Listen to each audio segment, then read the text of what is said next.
I'm just going to hand it over to you. Sure. Let me quickly share my screen.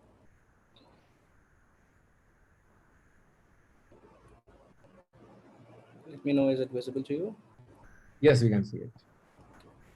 So before starting this session, so we'll keep this session very casual. If you find any query in the middle of the session, you can simply just ask me. We can discuss. In this whole session, there will be a lot of flexibility, which will be allowed from both the sides. So don't hesitate.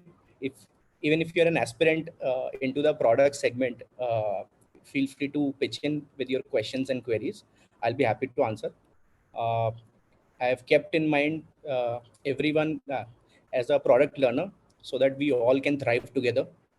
So today's session's topic is the problem solution fit.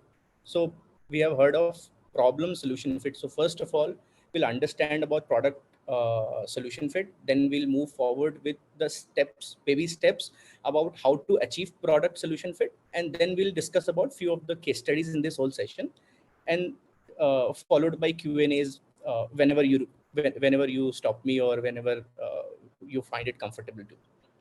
So before starting, I'll just give a very half a minute's introduction about myself. So I'm a senior product manager at Freecharge. I'm also a product management podcaster. I have a Spotify channel for this. Previously, I was a co-founder of a startup in Equal Technologies, which was a IT service-based company, carrying up almost 10 years of experience into product segment, served more than 300 customers across the globe into diverse industry experience, still trying to learn new things, thriving with folks like you.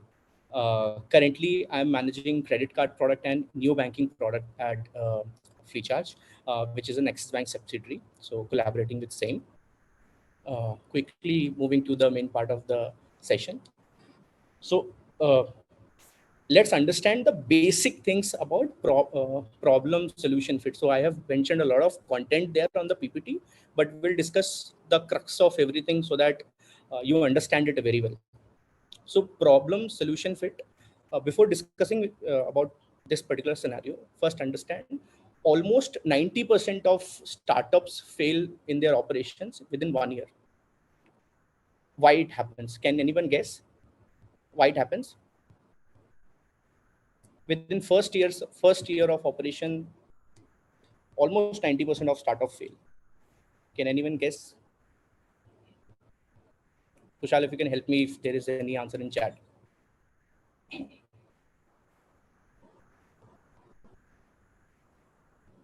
Am I audible to you?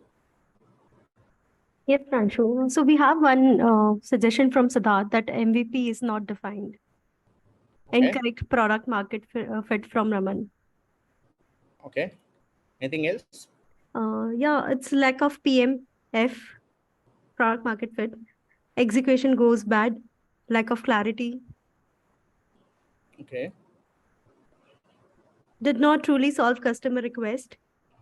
Quick to give solution but not to solve the issue. And not focusing on the problem to solve. Yeah.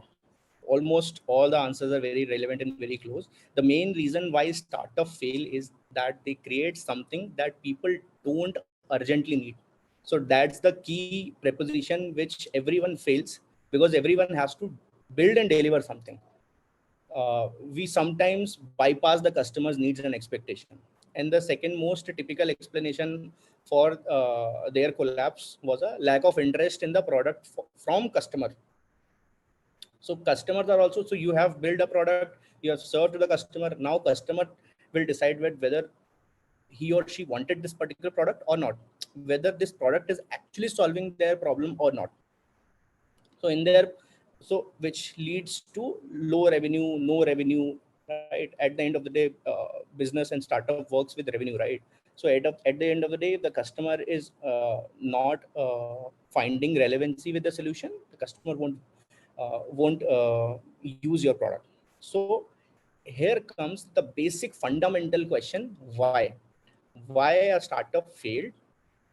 They have created a product, They have delivered the product, they have served that product to the customer, but still failed. Why? What is the key reason? So let's go behind the scene of this whole product development journey. So problem solution fit starts at the time when you are ideating.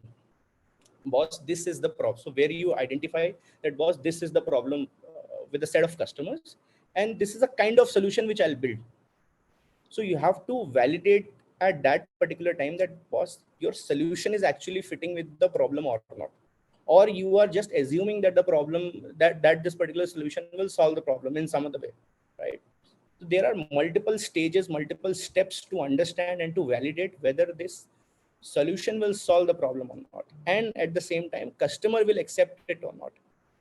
So this whole ecosystem is known as problem solution fit, where we identify what is the problem, we identify what could be the possible solution, we iterate and reiterate, and then we find a best possible solution which is accepted by all the customers, which could go ahead in the market also. And then we'll talk about other aspects of product market fit, product solutioning, MVPs 1, 2, 3, right? Because those things will thrive.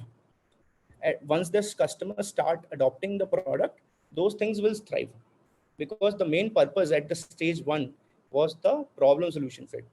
You solve the problem, customer is now happy, is trying to accept your product, and hence this is a very high level understanding what product solution fit. We'll move forward, we'll discuss more in depth what stages, frameworks, etc. also in this whole session. So in this whole journey of problem solution fit, role of empathy is very important.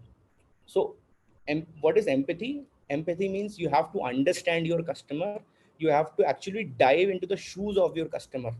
You don't just have to put the shoes of your customer into your foot.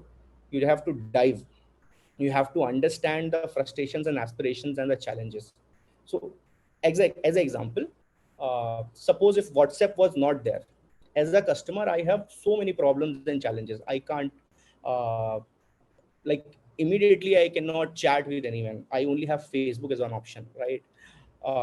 It's not important that every customer has Facebook, right? There is no communication channel, a very proper communication channel, very big example. So we have to understand the customer's aspirations, the fundamental requirement of my customer, that was what I'm requiring, what I'm looking forward, right? My main problem statement is communication. You are not solving my problem. This is the gap, the frustration, aspiration, and challenges. Then at the same time, you have to identify users' pain points. So first of all, you have to understand their aspirations. Ki, boss, I need this, I need that. Then you have to understand that pain point. I need this because I have list of these pain points. So you have to understand those pain points. How you will understand those pain points? So I'll give you my example. Whenever we have to understand the user's pain point, we simply go on a call with customers. We simply get on a call to a customer. We discuss. We create a list of questions for the customer. Everything is iterative. Everything is depending on the type of customer and the segment of customer. We do user interviews. Okay, sir, tell me what is the problem you are facing. Why you are facing, what is your point of view, आपके हिसाब से क्या होना चाहिए, right? Then we also do surveys that, okay, we have two solutions, which solution you require, which solution you love, so that there is a data, right? So once you have user interviews, once you have surveys, then you have data, then you can take a better call. Then you can data gives you a better insight in the terms of solutioning, also in the terms of prioritization also. So once I have the users pain points list, I go, I check my data, and then I take a call that, okay, boss, from those 100 pain points, those 10 pain points are the top pain points which we have to solve for first. Then another segment come, which is prioritization. Now I have users pain point. I know those 100 things I have to kill. We'll start from those 10. And those, how to take the decision that why only those 10? Because those are the most prominent, most relevant, and most discussed most number of time discussed the problem. So those were the particular pain points we'll discuss. So now this is a time to define the problem. So once we have actually identified pain point, we need to define the problem clearly, because sometimes what happens is you start with a problem statement, you discuss with customer, and then you feel that no, this problem statement is too big. We have to narrow it down. We are actually trying to solve 100 things in one go, which is not possible. So you have to redefine the problem statement. So whenever you are speaking with your customers, you get a lot of insights. You get a lot of insights in terms of innovation, also in terms of criticism also. Criticism is not a right word actually, in terms of a feedback, I'll say. So there you have to define, so you have to be very much fundamentally flexible. You can't say that, boss, this is my problem statement which I have picked and I will solve for this only. No, that doesn't work. You have, being a product person, you have to be 100% flexible. You have to think from customer's lens first. That, boss, you have told me you are solving a problem which have 100 parts, which will take 2 years to solve. But can you solve only one piece for me in next 1 month or 2 months? So you have to redefine the problem. Again, MVP, prioritization, everything will come at a later stage. But you have to redefine the problem statement now. Every time you go and in a discussion with your customers, you address the feedback, surveys, you address the data, you will get very different and new insight at the time at the very beginning of the stage, because at that particular time you are sitting with a problem statement with a very with a high possibility of flexible intent. So defining a problem statement at this particular stage is very important. Now once you have defined the problem statement, now you have to avoid assumptions, because now for you the picture is very clear. Now for you, your customer has told you that, boss, I need these 100 things. Out of those 100, can you solve 10 things, these 10 things for me? So now you cannot work on assumptions. So you have to avoid assumptions. You have challenge, you have to validate, you have to do everything with respect to data. Your all decisions should be data driven. If you're not taking, or if you're not picking, or you're dropping any feature, there should be a data which supports the decision.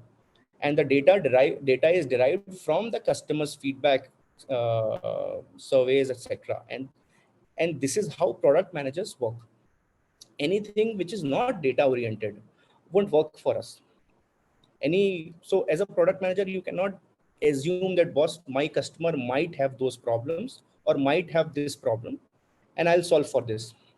This doesn't work as a product manager. So we have to rely on data, and we have to avoid products that solve wrong problems. So if my customer wants a road and I give them a highway, that also doesn't work sometimes, because constructing a road will take less time, constructing a highway will take a lot of time. So for me, for my customer, the timing of execution also matters. How quick you are solving the problem, it also matters. What problem you are solving also matters. So every decision should be data driven. Till now, if we have any question, you can please drop in chat, and please, Kushal, please let me know if I am rushing the session. All good. We can take 1 or 2 minutes for queries, and then we can move ahead. Till now, if you have any question, anything, we can discuss. There are a few questions dropped via folks who have dialed in via LinkedIn. Yeah. We have a question from Sarah. Sometimes the solution lies behind the words that customers say. Not all customers know what they need and are able to articulate it. It was just a statement. Okay. Thanks for that, Sarah. So Sunil mentioned sometimes due to irrational behavior of users, the user feedback might differ from actual behavior. We see users not using the product as you might expect to. How do we ensure that we create the nudge? Okay. It's a great question, actually. Okay, that's a great question. So that's why we have chosen this topic, because what happens is, see, with every product there will be some certain set of customers who will not use the product, right? We have to focus on the product. First, we have to focus on the customers who are very, very relevant to your product. A customer who is very, very relevant will always use at least once, right? This should be an assumption, optimism, I'll say, that if you are actually tapping a relevant customer, the relevancy is very important. So if I have to actually create, let's say, a chatbot for a, what to say, let's say I have to create a chatbot for a company, but I am discussing the same idea with a, let's say, with a food tech company, let's say, right? But an edtech company requires the same kind of requirement. Those are not relevant. The relevancy is not there, right? If I wanted to create a lending based solution for MSMEs, but I am pitching that same solution to a normal B2B retail customer, I think my offerings won't fit into the set of customer. So first of all, we have to understand and pick the relevant audience. Once the relevant audience is picked up, you have to define set of customers also. So I'll tell you what happens is, many times we simply pick number of like 10, 20 customers from a pool of customers, and we ask and we expect that all of the customers will give you feedback. No, every customer can't give you feedback. So first we have to refine and redefine the group of customers. So suppose I have 100 customers in the pool, I will divide the customers into pools and groups. And then I have different kind of customer types. So suppose there are few customers who are very active on the platform, there are few customers who are not so active, and there are third kind of a customer who are not at all active, they have just registered on our platform.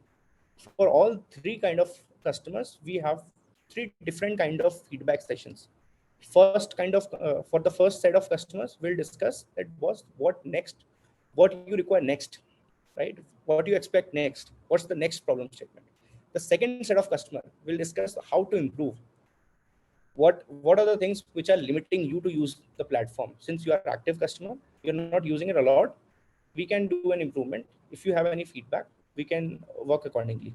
The third set of customer, we have to actually engage them into the aspect of ask that boss, what you require.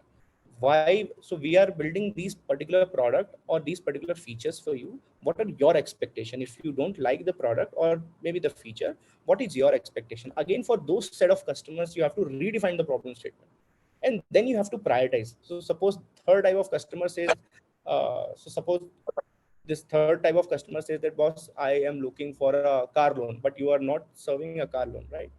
So, and this car loan segment might fall like 6 months down the line in the product. Then you have an MVP planned, right? Then you can plan, then you can actually prioritize those things accordingly. So you have to create relevant customer groups, catch the customers accordingly as per the relevant questions, and then you get the feedback. This is it. Any other question you have? We do have a few more. How do we align the problem statement with the business objective? Okay. So we have covered in this slide also. There has to be a balance. So as a product manager, you have to create a balance with business and customer both. You cannot every time simply deliver something which is 100% customer friendly. Obviously, you have to create some product which is 100% customer friendly. Okay. But you have to hello. Apply chesina vallaki kada. All right. Can you please? Yeah. Thank you so much. So you have to create a balance, taking requirements from customer, prioritizing everything. But at the end of the day, the objective of the product is it should drive business, right? So it should be a win-win situation for the product as well as for business. So I'll give you a very quick example. Again, same kind of example. Suppose we are working, suppose we have a product of a lending application, right? As a business, I will always expect my customers to take loans every day. My numbers should boost, right? This is my business expectation, right? My numbers should go exponentially high every day, every month on month. I should get, let's say, 20% bump up in the loan disbursed. Right? This is my business expectation. At the end of customer, there are different kind of expectation. Boss, your interest rate is very high, I cannot take loan. I wanted to take loan, but you are not giving me those kind of loan products, right? I wanted to pay in EMI. Do you pay? I wanted to pay in end of the day EMIs. You don't have that feature, so there has to be a balance, right? So that balance is very important. So if you have created that balance in the terms of requirement, which serves the right business expectation, the product will always thrive. And yes, every time, every like 100%, the balance creation is very tough, frankly speaking. Since we sit on the customer side, it's very important to understand the customer first, but keeping the balance with business. So that balance is very important. Yeah. So any other question, or we can move ahead?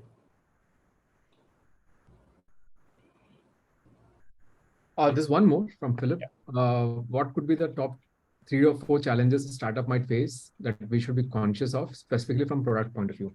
It's quite broad. But I think a lot of points were covered by you. Maybe anything to top it off, Anshu. Sure. So speaking from a startup point of view, 2-3 things are very important. First of all, you have to be confident enough on the product, and you have to be flexible enough. So see, in the beginning of the startup, when you start a product, when you start development, and once you start going to market, right?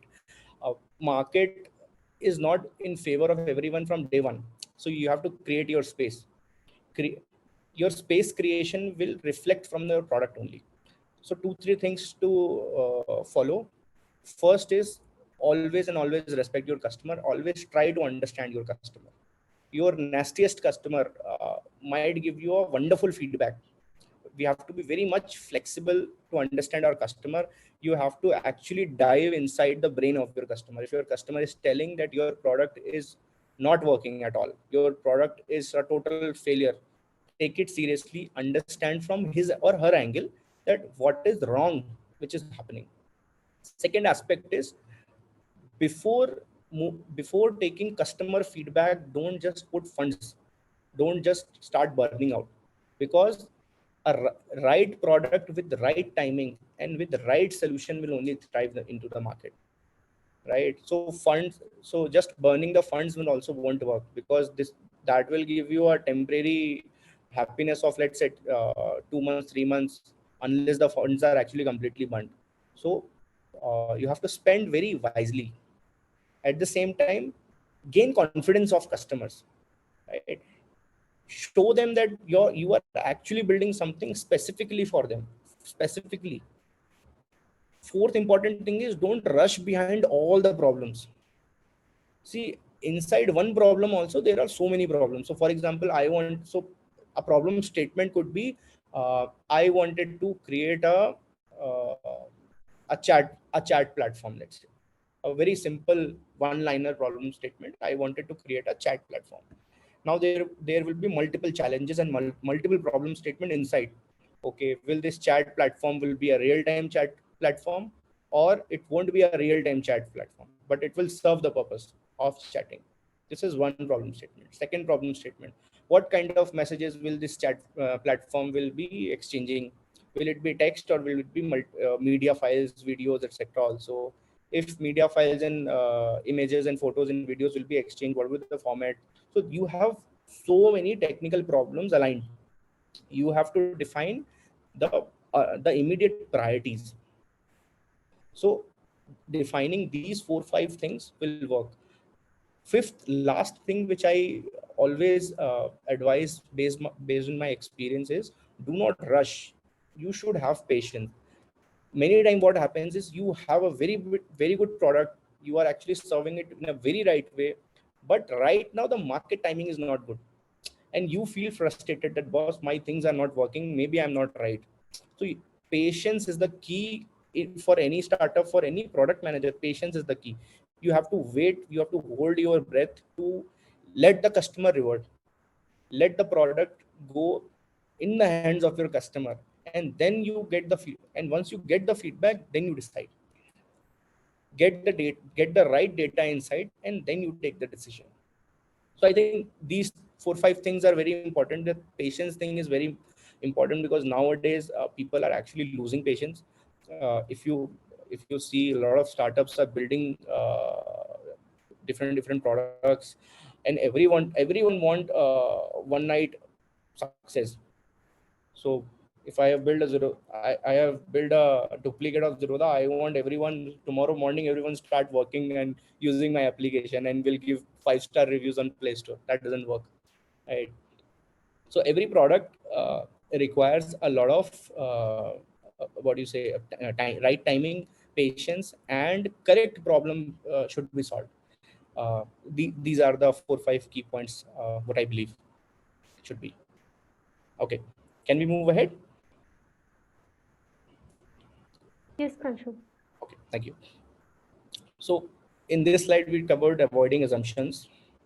Now lean experimentation. So now, since you have decided those 10-20 things which you are now going to solve first, now is the time to lean experimentation. Lean experimentation give you a playground kind of a thing where you create an MVP and run experiment to validate your assumptions. Now for those for those first 10 pain points, we will develop something. It could be design, or it could be design in the first phase. It could be an A/B testing, journey comparison. It could be anything, but it will give you a playground. Now you first develop your MVP. So you again take this MVP to your customer. You show this MVP to your customer. Take their feedback, and again, if it is possible, and if time allows, you redefine your problem statement, because whenever you are speaking about a problem statement and whenever you have developed anything, huge difference, massive difference. Once you take your MVP to your customer, then your customer will tell, boss, ये 5 चीजें सही नहीं है. These 4 things are not in a correct order. We don't require these 5 things. Can you change these 5 things into this, or can you change all those 10 things into one? Again, you have to reprioritize. So at the MVP stage also, sometimes you have to be flexible enough to take iterations from customer, because feedback will play a key role at every stage until your product is delivered. You have prioritized a feature, you are developing a feature. Before you deliver it to your customer, do a close group discussion with your customers, show them your product, take validation, take a general validation, which gives you also a confidence that okay boss, I'm going in the right direction, this path is correct. My product might take some time, but the path is correct, the customer is liking the solution. So that lean experimentation stage comes at this stage.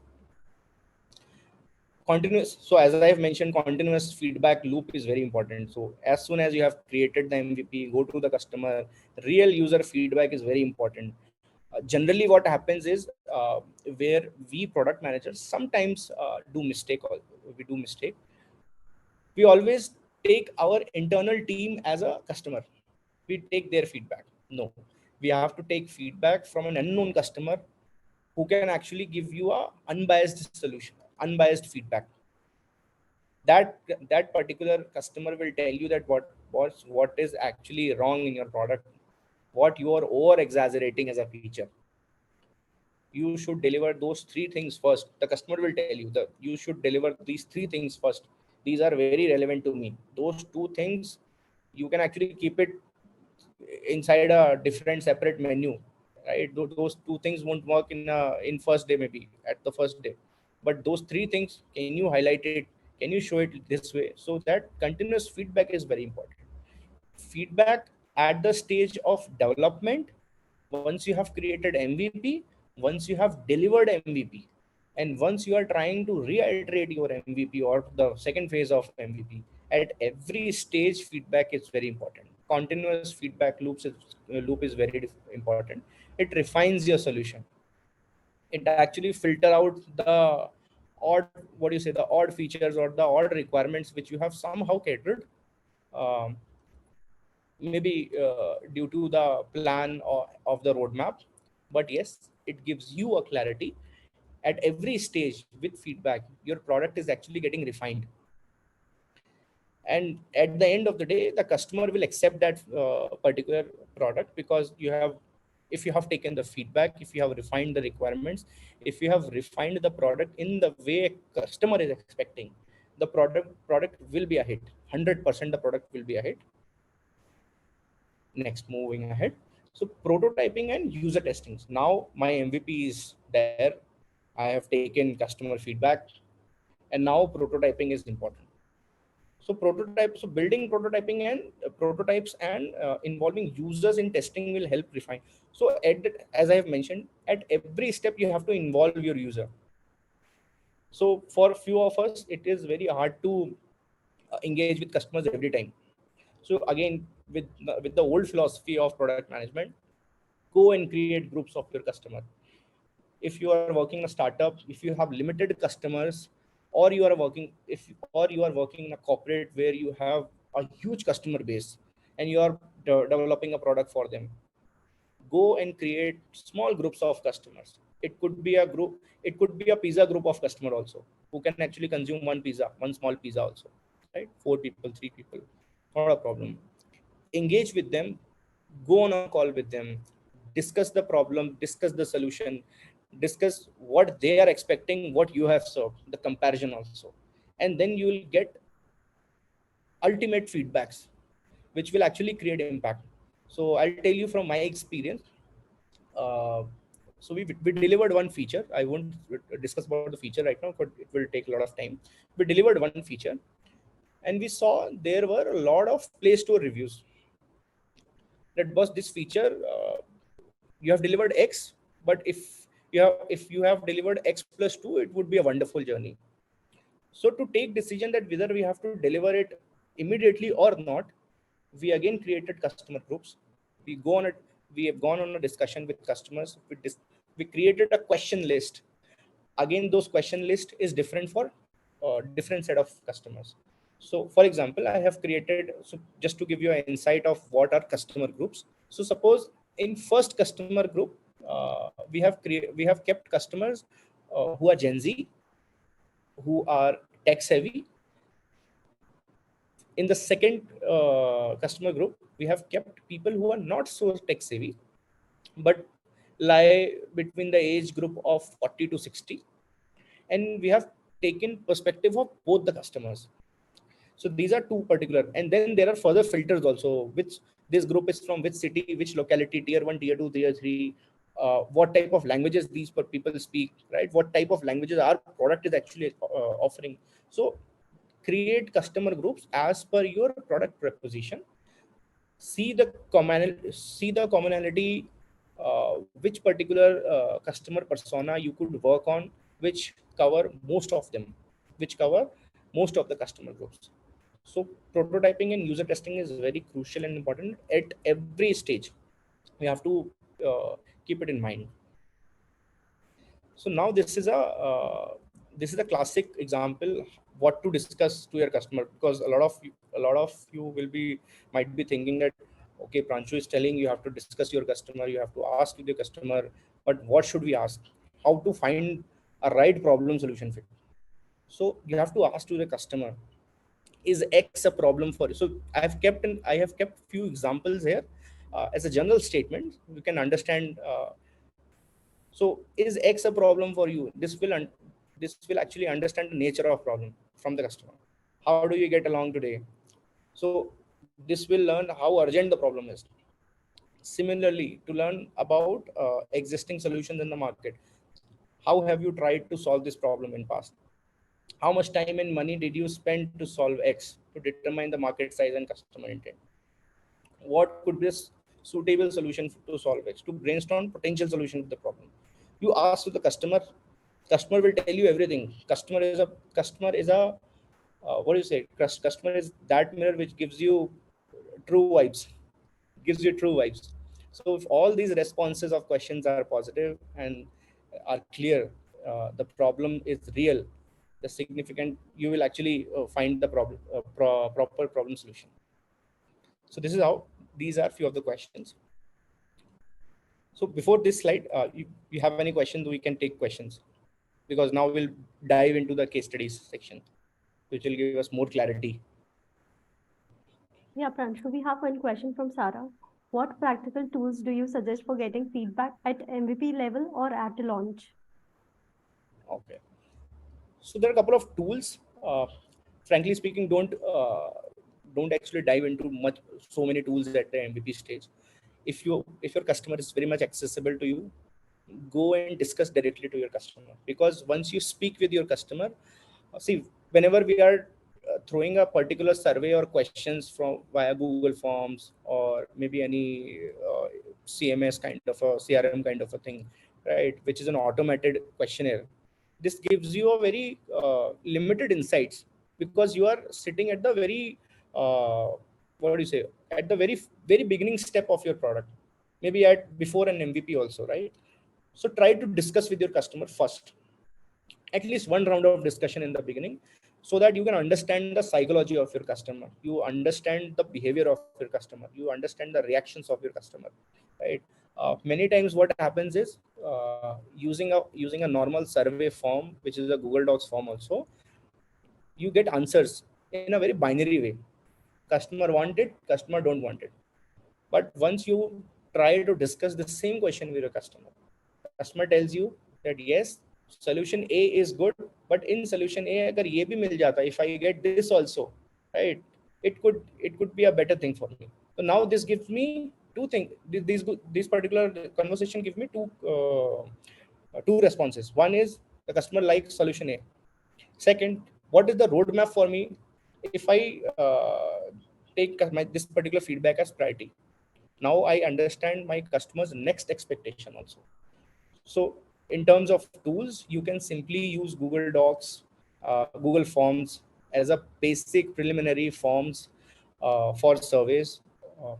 I will request go on customer calls. It will give you a lot of insight, uh, you will be a fan of mine if you go in customer discussions, because at the end of the day, if you'll speak with 10 customers every day, or like 5 customers also every day, and at the end of the day customer tells you that, boss, your product, I like this product, or I like this feature, and suppose you have built this product, that that particular conversation will make your day, will feel you motivated also, and then will give you a better vision about your product also.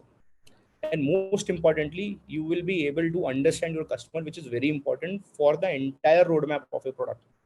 Because a lot of people in the industry, what they do is, in the absence of time, see, a lot of product manager or a lot of people are there who don't have much time to deliver or to think, right? They don't have much time to think or much time to research. They take one problem statement, they discuss with few of the folks, and they start delivering. And the intent is, their intent is also not wrong. Their intent is, boss, let us deliver something very small to the market, and then we'll get some time, and then we'll think, and we'll invest more time in research. So that is also not wrong. But if you have time, use tools like simple tools like Google Form, create a nice list of questions which is very relevant to your customer. Don't ask your customers to write stories for you. Don't expect also. Give them option to tap. Right? I have 10 questions. I just have to tap. This gives me all the insights. So you have to be very clear. You have to work really hard to create those questionnaires which which might give you a correct insightful answer. So again, getting answers is not important, getting insightful answers is important, so that you can take decision, right? You cannot take open-ended answers, right? So suppose an open-ended answer is, let's say, I need a loan app. Example, this is a open-ended question, open-ended answer. But I need a car insurance app, or I need a personal loan app, is a little defined problem statement. So again, you have to be very specific in your questions and answers, both options too. You and try to be objective, as much objective as you can. So this is the first key solution.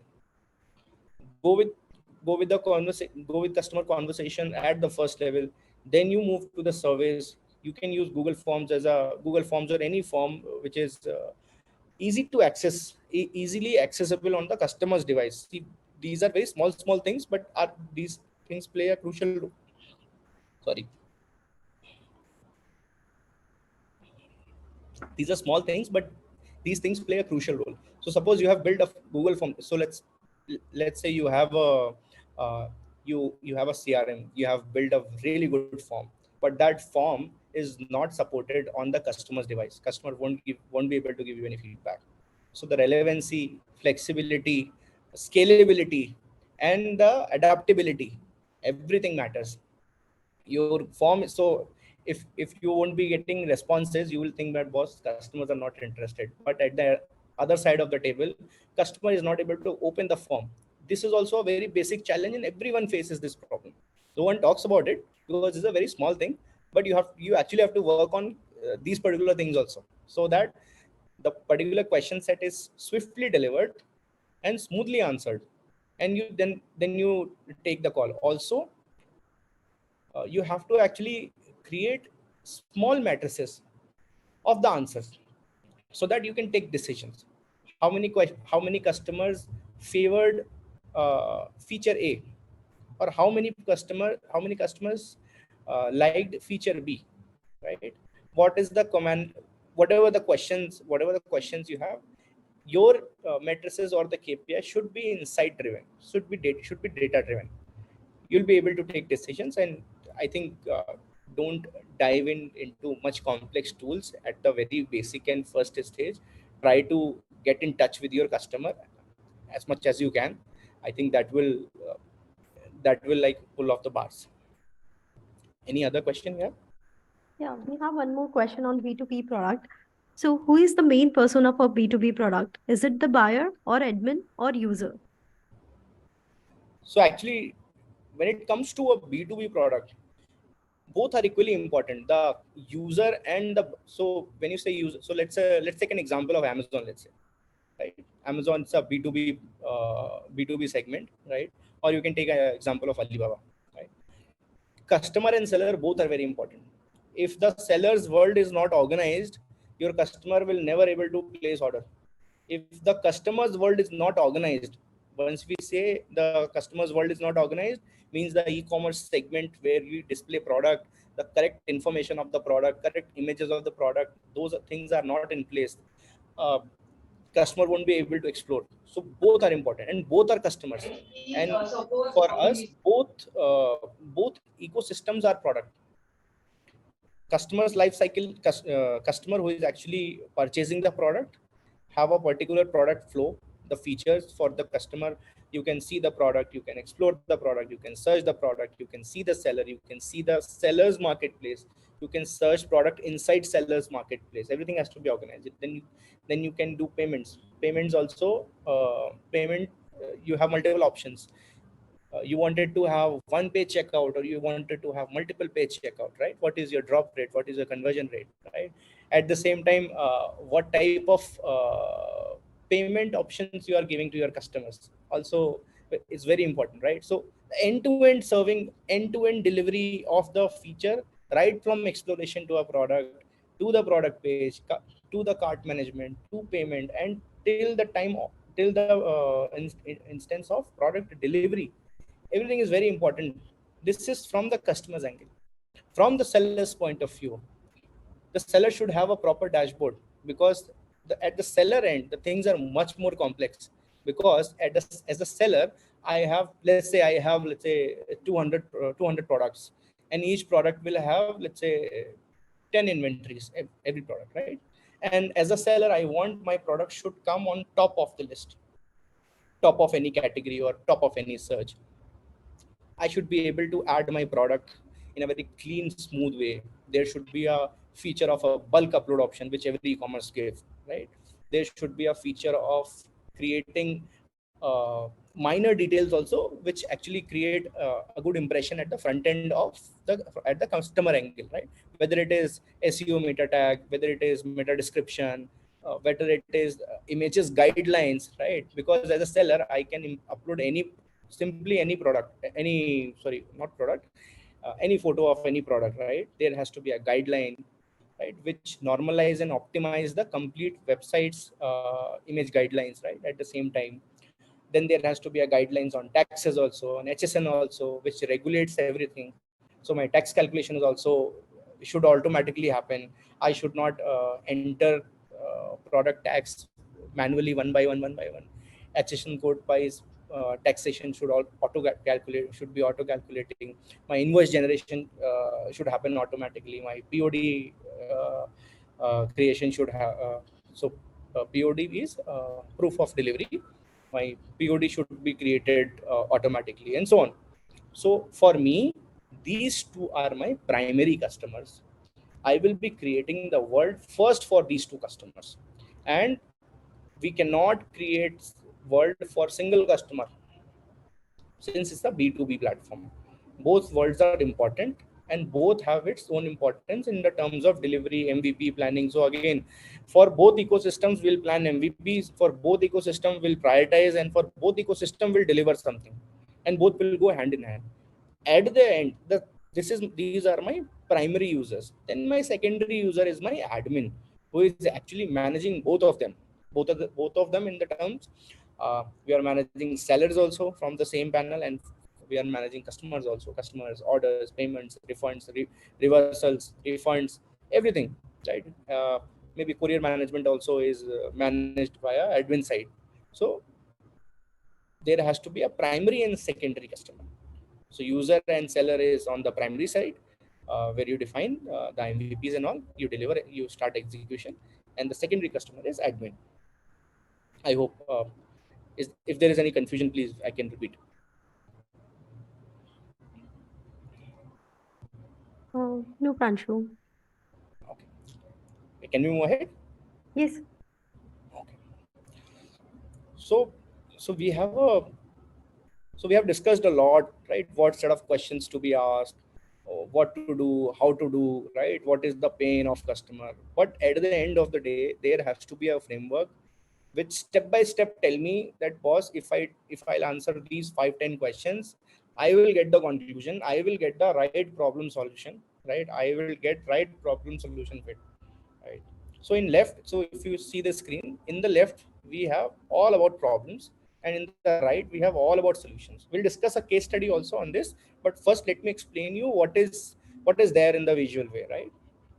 In the left, we'll ask the customer, what will ask us, what is the problem you are trying to solve. So these are the questions for product managers. What is the problem you are trying to solve? Who has this problem? So once you say who has this problem, you have to define your customer here. How painful is this problem? So you have to define the severeness of the problem. Severeness in the sense ki boss, let's say there is an SME customer in the second column. How painful is the problem? uh, Customer wants loan in everyday basis, but we are not able to do. Due to this, the customer is getting a business loss of, let's say, 50,000 rupees every day. This is the severity of the problem. Then what evidence do you have that someone is willing to pay you to solve the problem? So this is also very important. Solving a problem is one, but a customer who is ready to pay you to solve his or her problem is very important, because at the end of the day, product and business should be on a balance side, right? Business actually is derived from the willingness to pay at the same time, right? There has to be a business out of product is the business intent at the end of the day. uh, then in the right hand side, uh, you you mention all about the solutions. This particular table you have to define once you have discussed with your customer, you have done the empathy mapping, you have understood your customer's pain point. Now you are ready to create something for the customer. Okay, you have, on the solution side, you have to mention that what would you propose as a solution. Now you have discussed the problem statement with your customer, you have defined and redefined the problem statement, and now you have to redefine it. What is the purpose? What is the solution you are proposing? What are the major customer benefits for this solution? Because at the end of the day, if the solution is not benefiting to the customer might not use it very frequently. So that is also very important. what evidence do you what evidence do you have that the solution is better than the way the customer solved the problem today? So today a customer is doing a jugaad, let's say, and solving his or her problem. Is your solution better enough? Is your solution worth enough for the customer so that customer use your solution, and how many customers are already lining up for your solution. That is also very important. So let's say I can say, for an example, there are 100 customers who are using this solution. This is so much relevant to the to this 100 customer, and I evaluate that, boss, if the next relevant 1000 customer will also will reuse my use my product in a very efficient way, and that's a lining up. This gives you a very clear idea about everything. Now quickly jump to a case study which will give you a very clear insight. So this example is of a company, FM. So FM is a financial technology which provides a point of sales. So in layman terms, as a customer, if I transact, let's say 2000 rupees from a POS machine, swapping my card, this particular POS machine give me a flexibility to convert that 2000 rupees into EMI instantly, or maybe a end of the day EMIs. Okay, so this is a simple feature this company serves. So now this is the problem. I hope the problem statement, the solution which the company is offering is very much clear, that this particular thing, this particular application or this particular solution allows us to split the purchase amount into monthly payments or EMIs. Okay, I'll just pause it for a minute. There's a noise. Just 1 minute.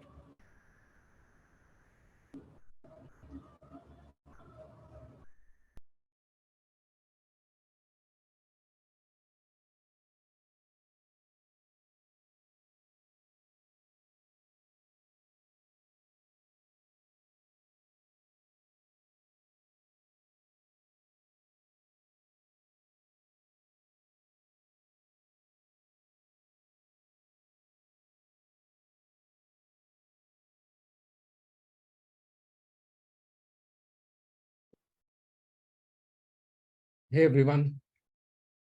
To answer your question, yes, the recording will be going on YouTube. It'll be placed on our LinkedIn channel as well. Yeah. Sorry.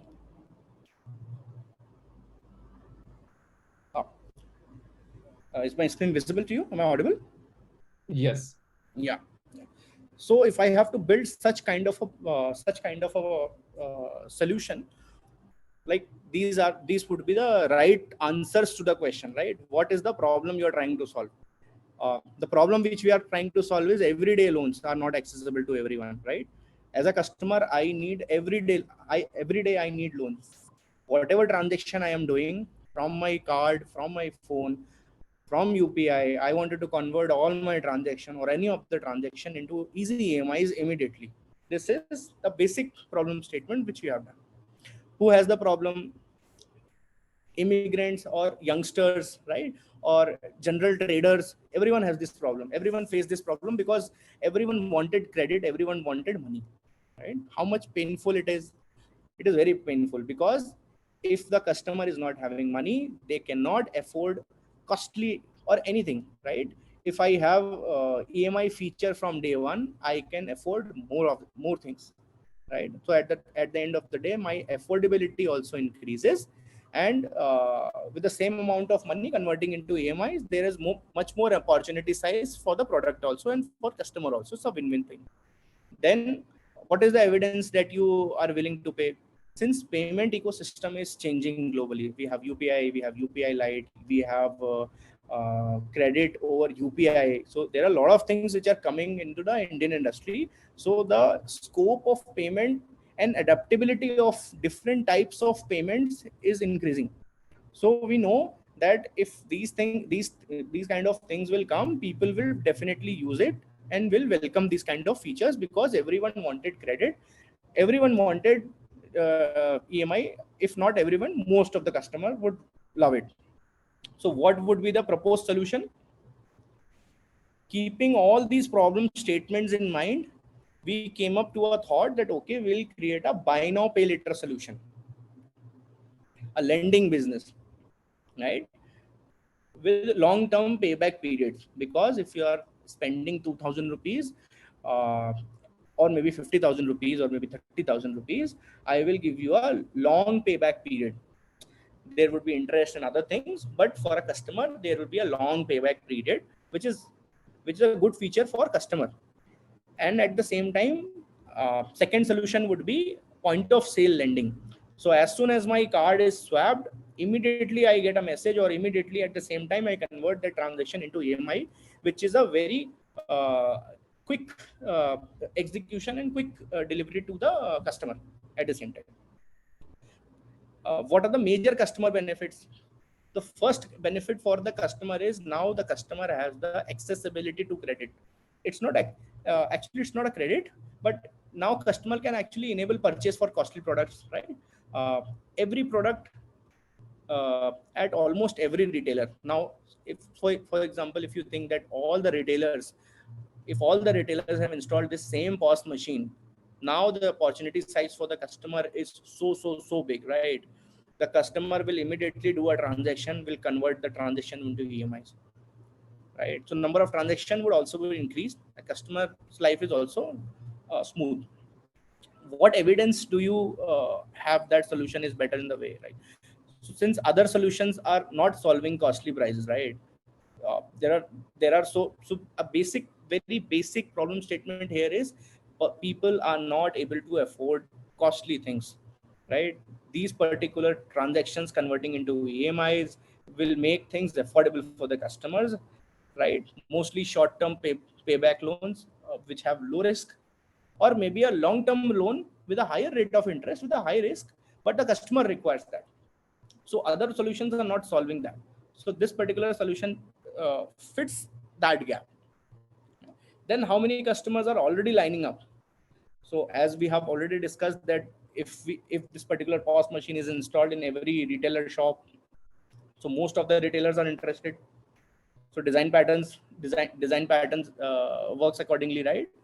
If POS machines are installed and customers are coming and customers are actually availing this particular benefits, then we can simply count number of customers and estimated number of customers. For the instance, for example, we have kept 10,000 of beta registrants here. So 10,000. So as per this solution, there are 10,000 customers which we have already identified, or maybe we have estimated that who will be the immediate user of this particular solution.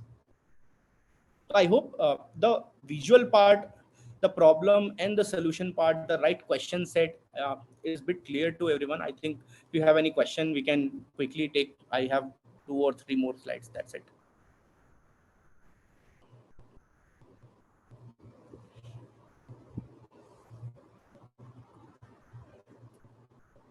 Do we have any question, or we can move ahead?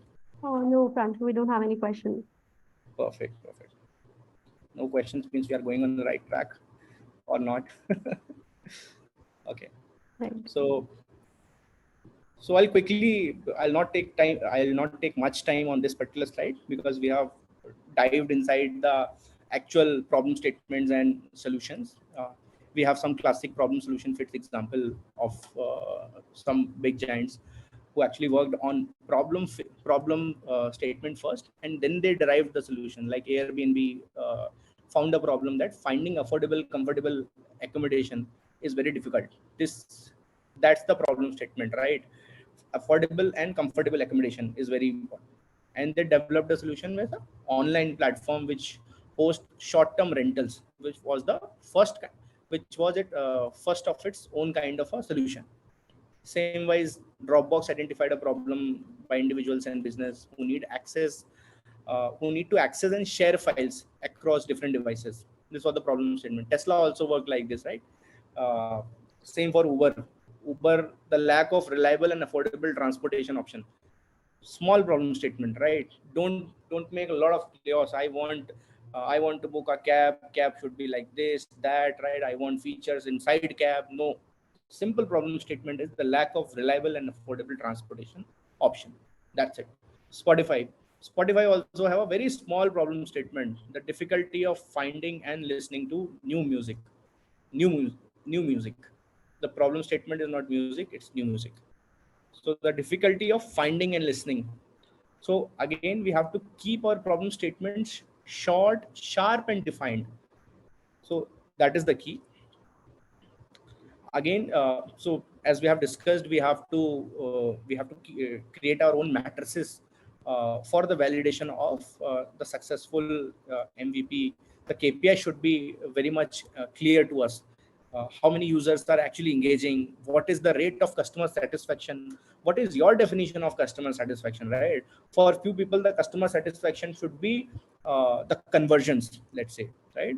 At few stages of the product, customer satisfaction is that the customer has passed this stage. If 90% of the customer has passed this stage, means my product validates, means this is the level of satisfaction my customers have, right? In few products, you will see the customer will drop at a particular stage in the journey, right? You always, with the help of data, you always try to find that why my customers are actually dropping, right? Then you fix that particular problem. And once with the next MVP, once this customer start crossing that particular stage where actually the most drop rate was there, right? Then for you might be, this is also a micro level of customer satisfaction. So you actually have to be very much flexible in the KPIs or maybe in the matrices, which will help you to create a successful problem solution fit, which is actually a key. If you are not iterating with multiple validations with respect to data, then we are actually missing out something. So that is very important. Next, so there's much to do. As we have discussed, balancing business goals and users need, which is very important. If you'll only work at one side of the picture, you'll definitely miss a bus. So we have to create solutions which are aligned with business goals. You have to take care of the customer aligning with your business goal. So at the end of the day, customer should be happier and the business goals should meet, and the product should be user centric. 100% product should be user centric. You actually cannot compromise from users expectations or the solutions which the customer is actually expecting. And with balance, you have to iterate for perfection. Since you have created a product as an MVP one, you have to go again to the market, see what's the signal market is giving to you, see the signal what customer is actually giving to you. You have to iterate perfectly. Again, iteration doesn't mean you have to simply create MVP2. Again, this goes to the feedback level. You take feedback, again you define the problem statement, maybe you redefine the problem statement, maybe you subtract few of the features which you have already delivered, right? You make the product more sharper, more user friendly, more relevant, and hence you iterate for perfection. Again, no product is perfect. Perfection is just a word. You have to try to be as relevant as possible for the customer, because relevancy is very important. जितना भी relevant हम होंगे, product उतना ही बेहतर होगा. Customer will love it. Customer will try to love it, right? And yes, that's the, I think that we are at the end of the slide. Yes, remember that product solution fit is the North Star of product development. Everything lies around customer. Understand the customer, iterate, validate, understand the customer, iterate, validate. Everything revolves around it. Take feedbacks, create MVPs, prioritize, do user testing, make user groups, which is very important. Always be flexible, because with flexibility, you can actually create nice product with nice features, and always welcome your customers' feedback. Yes, we are set the stage for the product. I think this is it. So yeah, you can connect me on LinkedIn. Happy to connect with you, with all the aspirant and the fellow product people. Love to connect with you. You can share your queries anytime on anywhere. I'll be happy to answer. Yeah, now if you have any question, we can actually take more questions.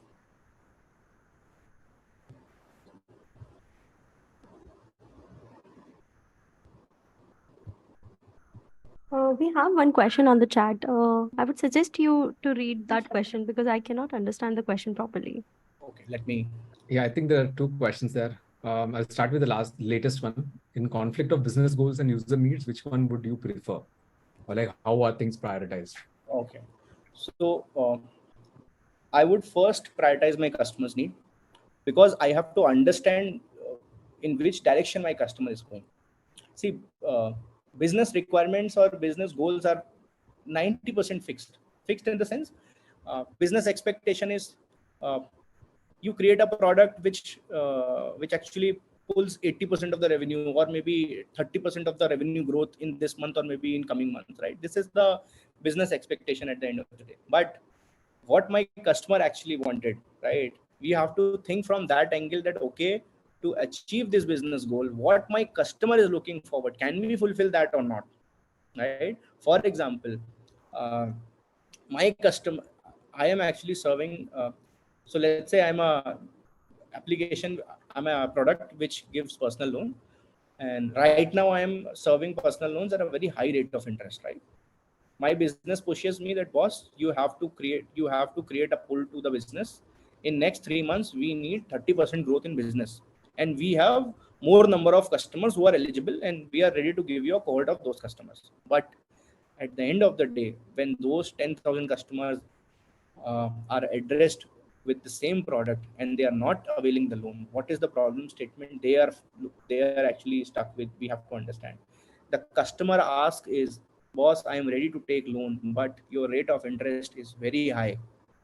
Can you give me a relaxation on EMIs, or can you lower down the rate of interest? Is the customer's understanding or customer's question. So we have to understand the customer's needs first, and then we have to speak with our business. And definitely every time there has to be a mutual solution. You cannot only speak about business to the customer, you cannot speak and vice versa also, right? So there has to be a mutual way. In my case, I would have first understood my customer so that I can discuss this particular use case with my business, and then we can create a relevant solution. What's the next question? Can't see much. I think most of the things I've answered. Yeah. We have a question from Diljyoti. What will be the metrics for B2B products like ERP solutions at an organization level? At an organization, okay. So solutions. So B2B solutions like SAP, ERP solutions, Zoho at an organizational level. I'm assuming the scenario where we are as Zoho building CRMs and tools for the end customers and clients, right? My first, please correct me if the question I've understood is correct, the problem statement I've understood is correct or not. In this scenario, my basic matrices would be how many customers, how many licenses I am actually currently serving for, number one. What is the retention rate of my customer? Because that's very important, because all these ERPs and Zoho and everything is a SaaS-based, mostly are the SaaS-based platforms, right? Mostly works on a SaaS-based subscription kind of a model, right? Where they, or maybe on a licensing model, right? So my retention, rate of retention is very important.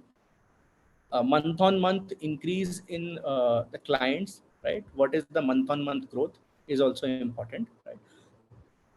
Month-on-month new feature acceptance is also important. New feature acceptance means every month 30% of my customer adopt new features.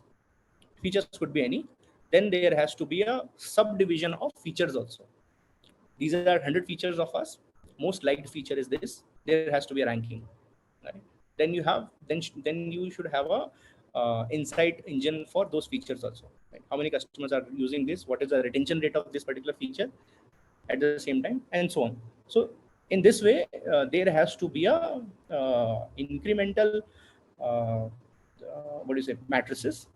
Yes. And then there are then as per the team, there the matrices differs actually as per so if you're a product person, your matrices will be different. If you're a sales person, or you are maybe on the management side, your matrices would be different, right? Salesperson, your matrices would be different, right? So in this way, the matrices should be.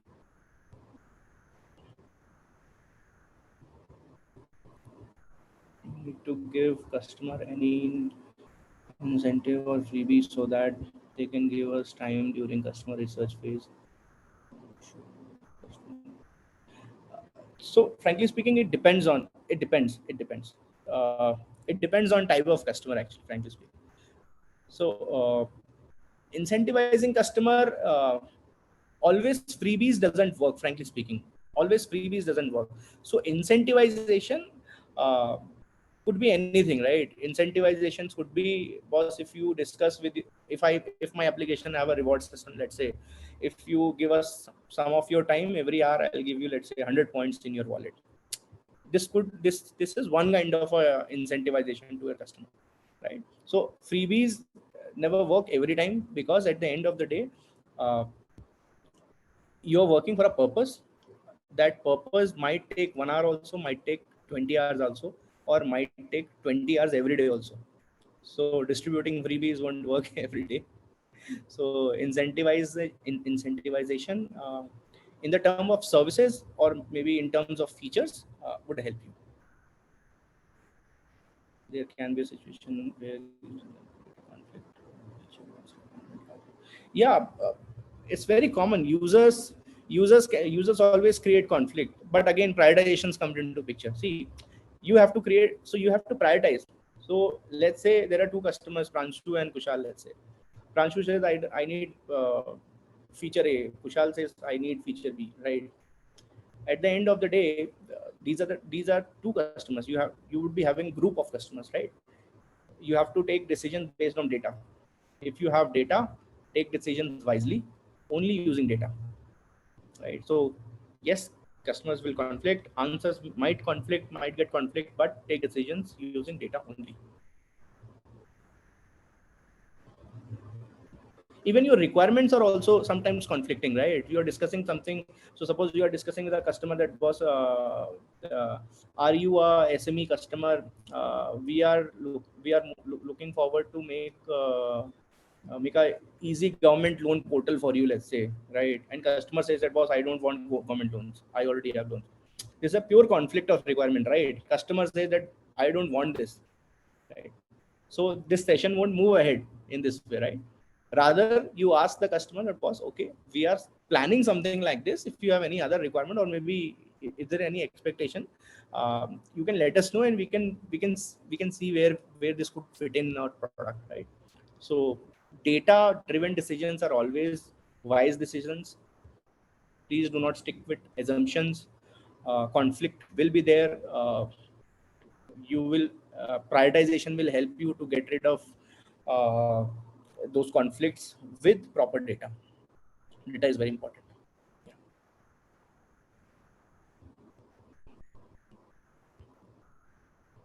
I hope I have answered it. If you have any further question or anything, please drop us on chat.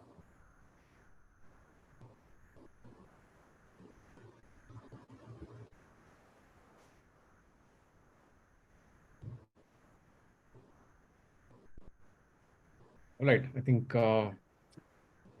Yeah. I think we can probably take a question, final question, guys, in case you have anything. You can just drop it in the chat. You can include yourself.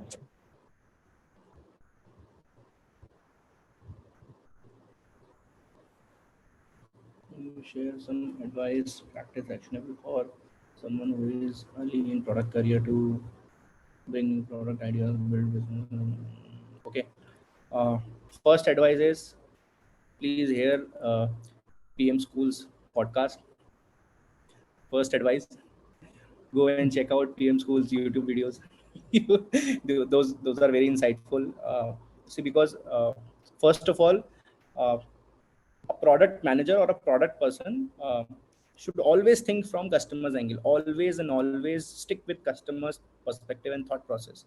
Never think you are a product person. Always think you're a customer first. Your this thought process will change your life, because once you start thinking that you are a product person, sometimes you take wrong decisions, right? Because your thought process drives you accordingly, right? You think that you are a product person. Now to मैं जो सोचूंगा वो सही होगा. Whatever I'll think, that will be correct, right? But never think like that. Always observe product, always observe customer, observe customers feedback. uh, I invest a lot of time on Play Store and App Store just reading reviews of customers, reading reviews of customer, no matter what are those reviews. And I start from one rating. I never start from rating 5, right? I start from one rating. Whether it is Play Store, App Store, whether it is Amazon also, or whether doing shopping, try to understand customers, try to build perspectives, try to understand what feedback actually mean. Because once you start understanding and driving that emotions of customer, then you will be able to take correct decisions in the terms of product management field. Because product management, this whole segment is not about solutioning, this is all about breaking the problem into pieces, solving it one by one, serving to the customer, and the customer should give you a green tick also. So these are the practical advices. Go invest your time reading customer reviews, whatever the platform is, whatever the relevant product is. Understand it, understand the customers, ask more and more questions, right? Ask questions from your team that why customers are writing these particular things, right? Why our feature is not serving this, why we are not building this, why we are not prioritizing this. Because that will give the correct sense of product inside you. And then once you will have questions, then you will come up with solutions also, right? So this is a reverse engineering thing you have to go with. I think these are some basic practical suggestions, frankly speaking. The rest, I personally explore Play Store, App Store a lot.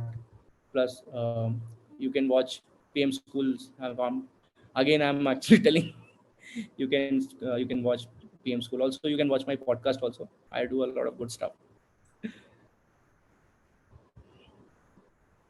Thanks for that, Pranju. All right, folks. I think it's time to bring today's session to an end. Once again, thanks everyone for joining in, and thanks for being here with us today on a busy Wednesday evening. Really appreciate it. I'll talk a little bit about the live cohort program at PM School.